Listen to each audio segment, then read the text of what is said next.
the greatest creative power in your life, that is creating, manifesting, attracting things in your life, that is creating your result right now, is your relationship with yourself, is that identity, that self-image that you have right now.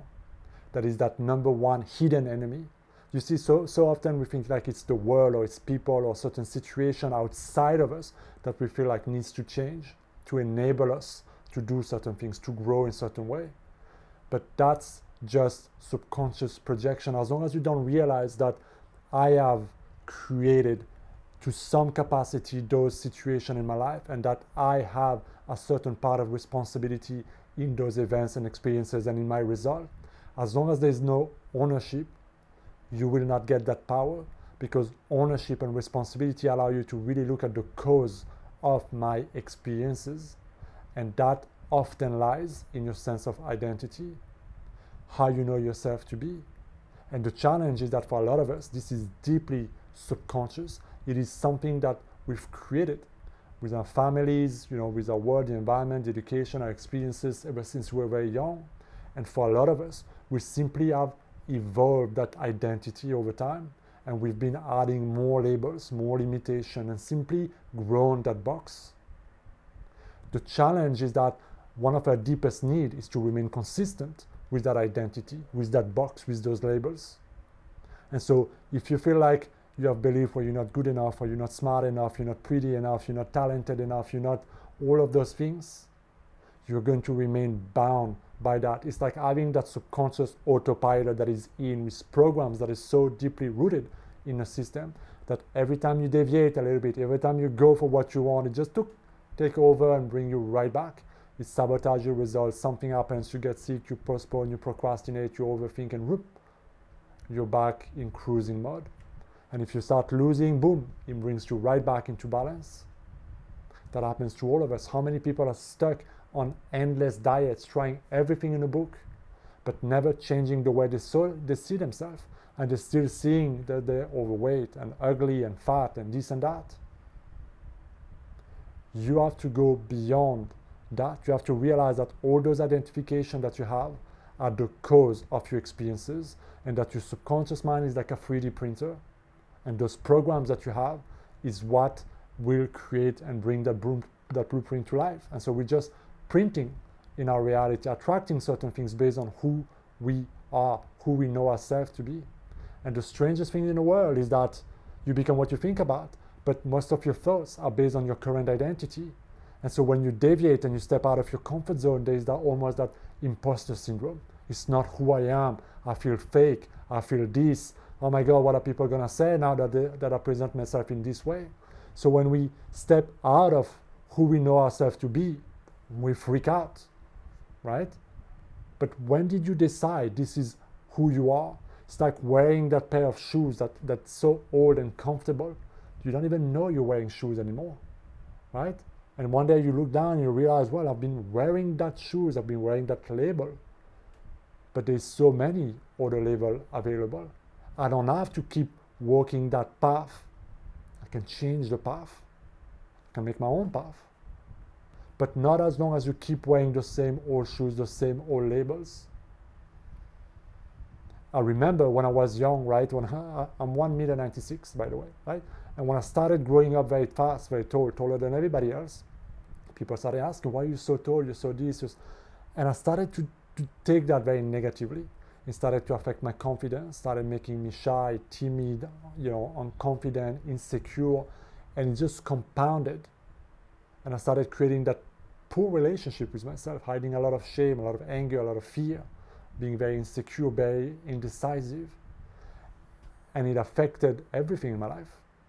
So that reality, that identity that I had created back then was controlling my life.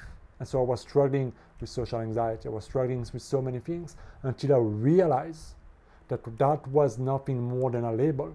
I could start changing the way I saw myself and my height and my body, or I could continue to relate to myself the same way.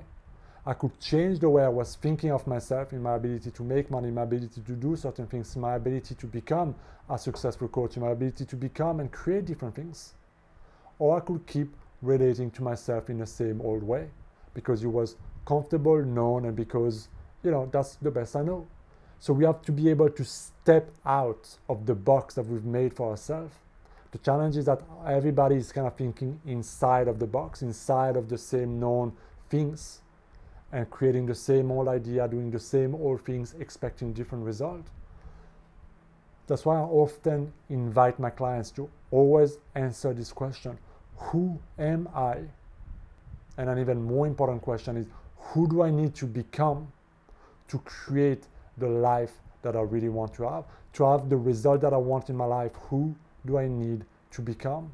And so the exercise I give them is to take some time to really sit down and to project themselves 1 year into the future, and to write down on paper, in present tense, if I just had the best year in my life, and I'm really living the best year of my life, in my relationship, in my health, in my business, in my finance, and every other area that matters to them. Who am I being? What is different? What has changed in me and around me, but particularly in me? Who did I become? How do I think? How do I treat myself? What do I wear? What has changed about me? Because you have to realize that you have to stretch your mind. You cannot let your current identity keep thinking in the same way, expecting something to change. But because we have this wonderful power of creative imagination, we can break through that. We can think greater. We can allow ourselves to go into this endless realm of possibility, to access that quantum field where every possibility exists, and be like, let me see, let me get in touch with that version of myself, and download that on paper and create that mental picture in my mind. Because the moment you accept the possibility of that reality, now you can bring it to life. But the moment you still don't know, and it's unclear and it's blurry and you don't really know, you know what you want, you know exactly what you don't want, but your attention is still focused on all those things you don't want, all those things you don't like, all those things you want to change, you keep on creating that, because this is still a reflection of your current identity. All that resistance, all those thoughts, all that anger, all that hatred, all those things come from your current identity based on your past experiences. And so your future remains predictable. So if you want to create a different future, if you want a quantum leap, you got to start inviting that vision, that greater vision of yourself, that greater vision of who you need to be. And so I invite you to do that exercise. You can pause this video, you can do it in your own time, but really take the time to not just write half-assed 2 freaking lines, but to go in depth, to get that clarity, to connect to something greater, and to bring it in.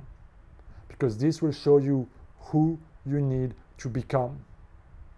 But it will also show you the bridge between where you are, who you are now, and who you need to become. And then you can reverse engineer that. Then you can start to look at what are the thoughts, the emotions, the mental habits and behaviors and attitude that I have, that I must no longer bring with me. What is it I need to learn? How do I need to start talking to myself differently? How do I start talking differently toward other people? How do I see the past differently? Once you start answering those questions, and once you start taking every day simple steps, 1 step a day will take you a long way. Once you start working on yourself every single day, taking those steps, you will be amazed just how compounded all of this becomes. And at the beginning, you might not see much. You might just see little evidence, but just like a compounded investment over time, boom, it skyrockets to the point where everything becomes so different that you don't even remember who you used to be. And that version of yourself that used to be feels weird and different and awkward. How could I have ever been that way? And this is when you quantum leap, because if your identity shapes your reality, the moment you start changing your identity, your reality will readjust, and it will be progressive. It's almost like this lag, but it will happen if you stick with it. You cannot serve 2 masters at the same time. You cannot serve 2 identities at the same time. You gotta choose which I am you need to serve and which one you will grow.